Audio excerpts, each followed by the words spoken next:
Pete the Prophet, you're on the air live with Don Henderson and Doug Miles. How are you? Oh, I'm doing spectacular. How are you guys doing? Sorry we're a little late calling you. We ran a little long with our previous guest, so hope we didn't keep you up. Listen, I know that I'm not all that important in the scheme of things. I've known that for a very long time with you, Doug. And horse racing takes the back seat until there's a Triple Crown. So what do I have, about 35 seconds left? I'll tell you this, California Crowe's the favorite.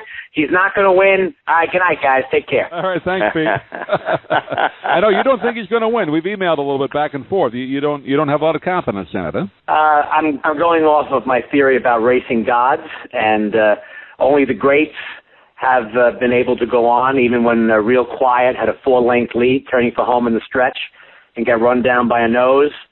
And after that, Real Quiet ended up being a very ordinary racehorse, as all of these horses have been that have gone for the Triple Crown have lost it. Some of them have had okay careers, but in general, they've been nothing like Affirmed or Secretariat or any of those other ones beforehand. The real great Seattle Slew.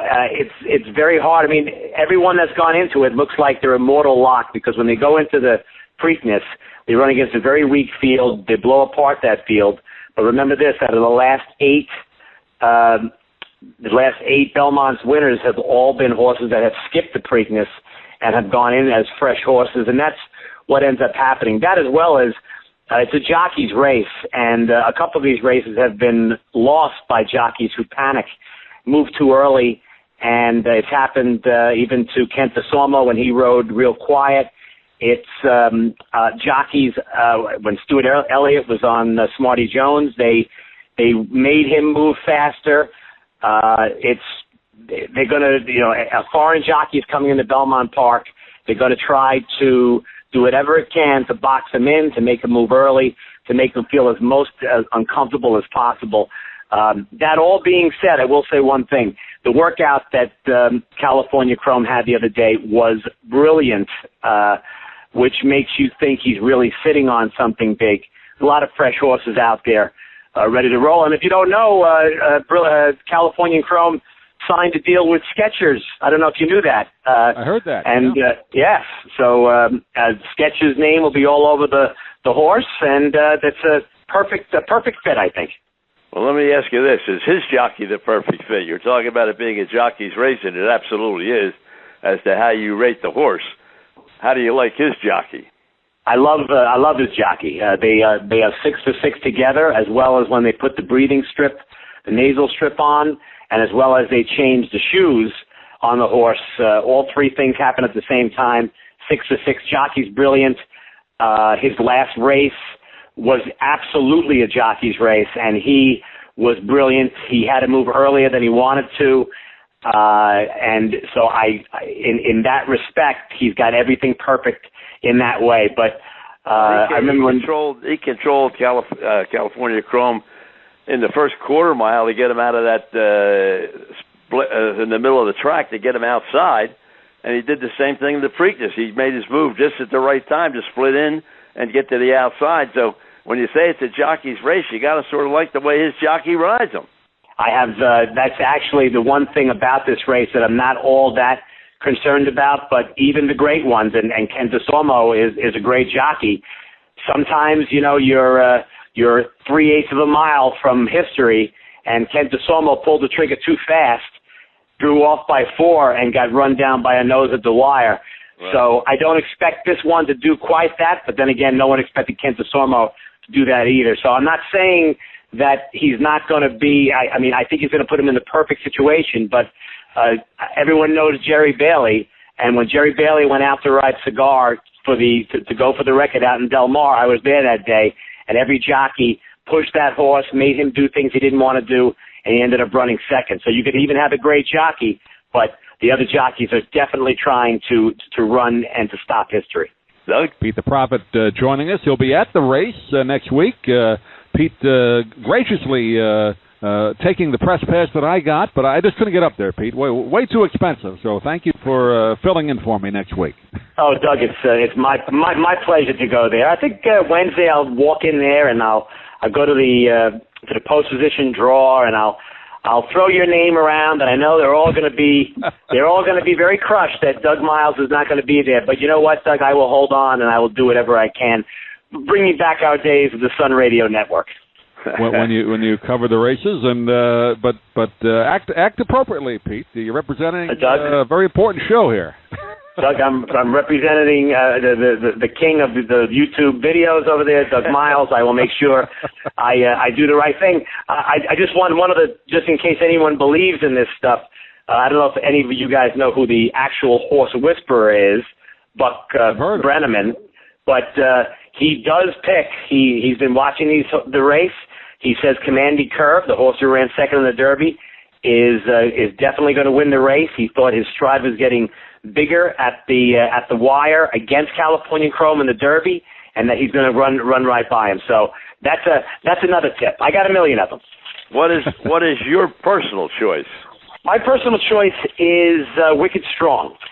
He's the one that ran third in the Derby, post 20, very, very wide, freshened up. Big race in the Wood Memorial. I think that is your winner in this race. The interesting thing will be whether or not Social Inclusion runs in the race.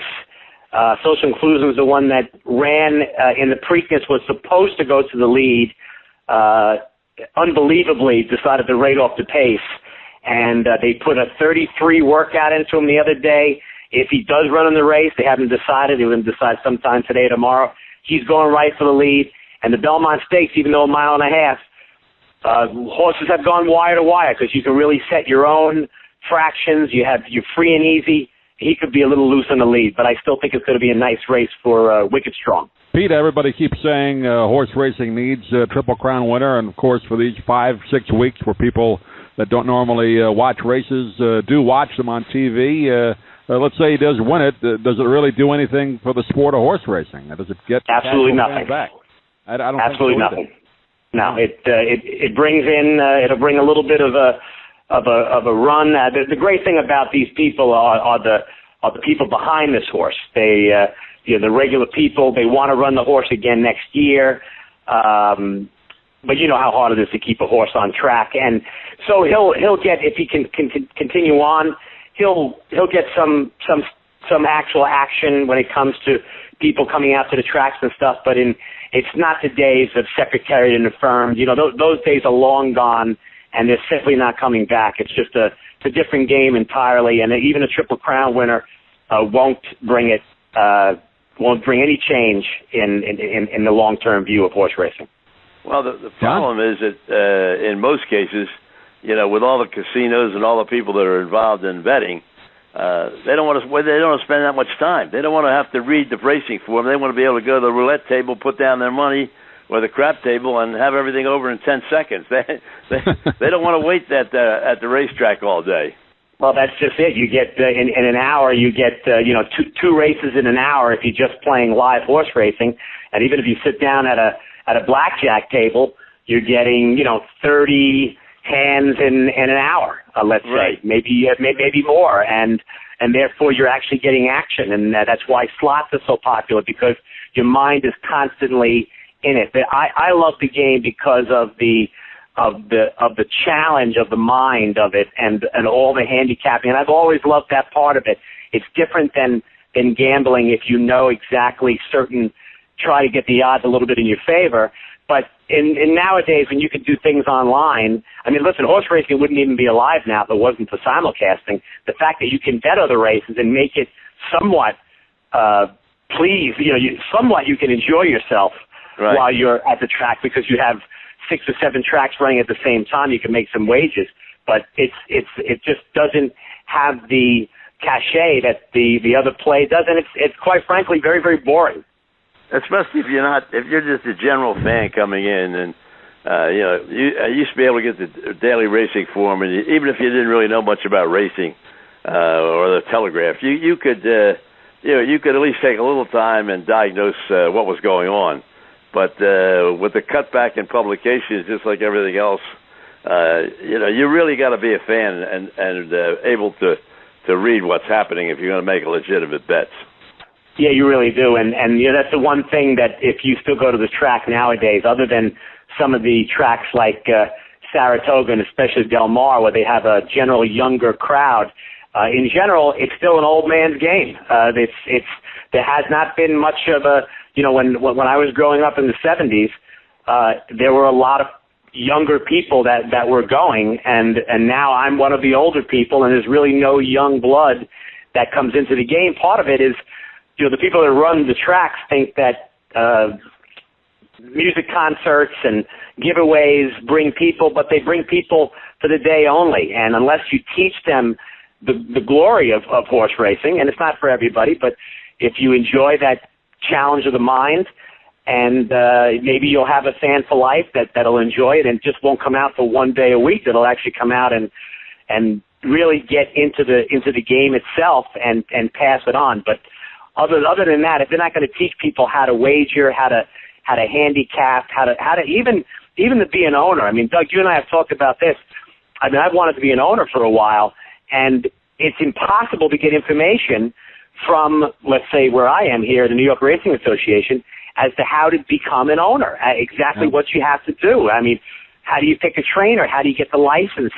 There are 1,000 things to do, and there isn't anything that really helps you. So I don't understand, if they're not going to do it from a grassroots level, how we move forward in that way.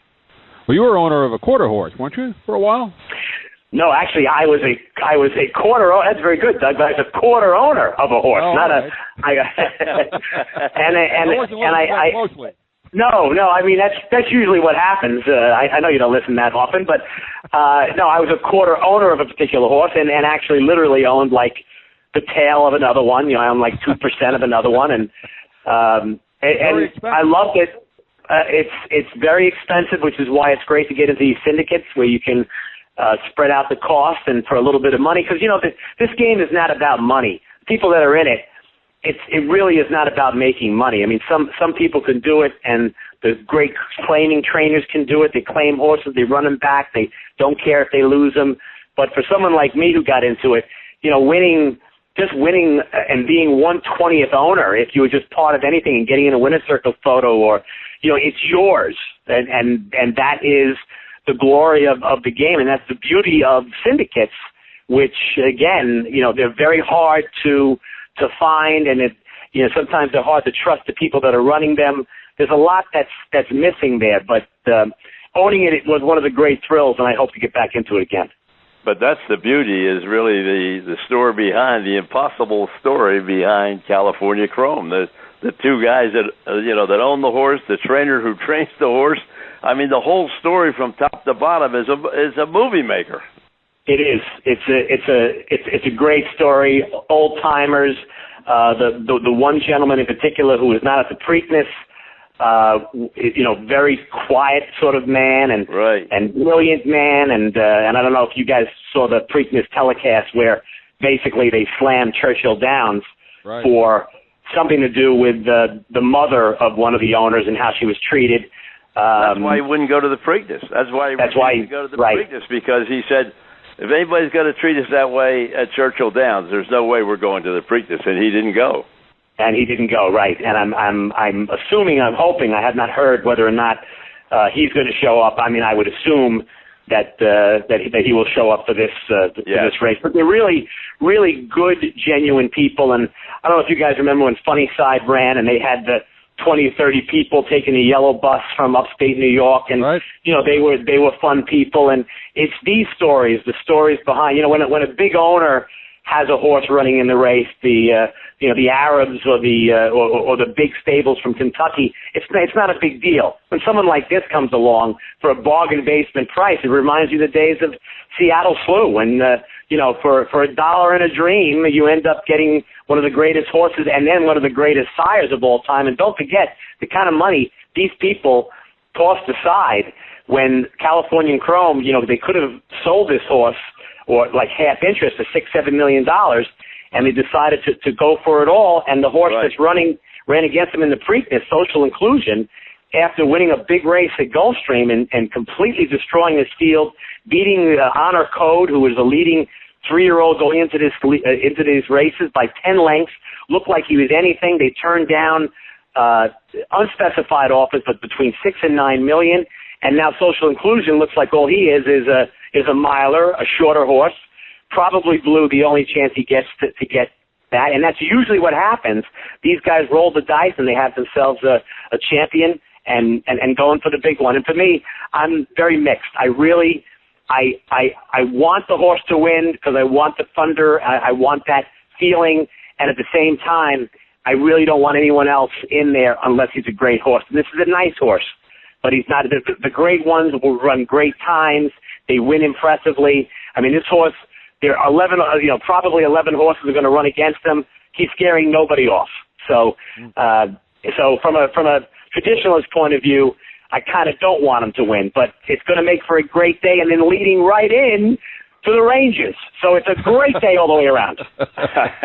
Well, the one thing about it, if you do have the courage to do that, because once that horse goes to stud, if he's any kind of a sire, you're going to find out you can make yourself $200 million, $300 million by, just putting him out the stud if he has any kind of luck with his offspring.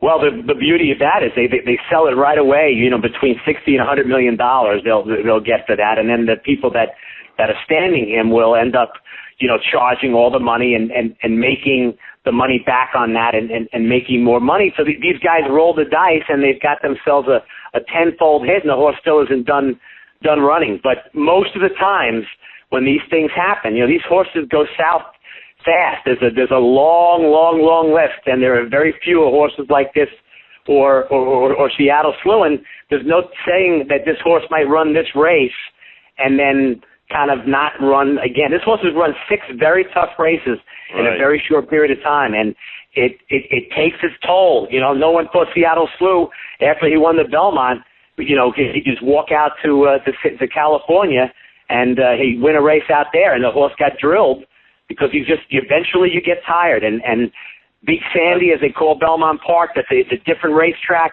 different makeup.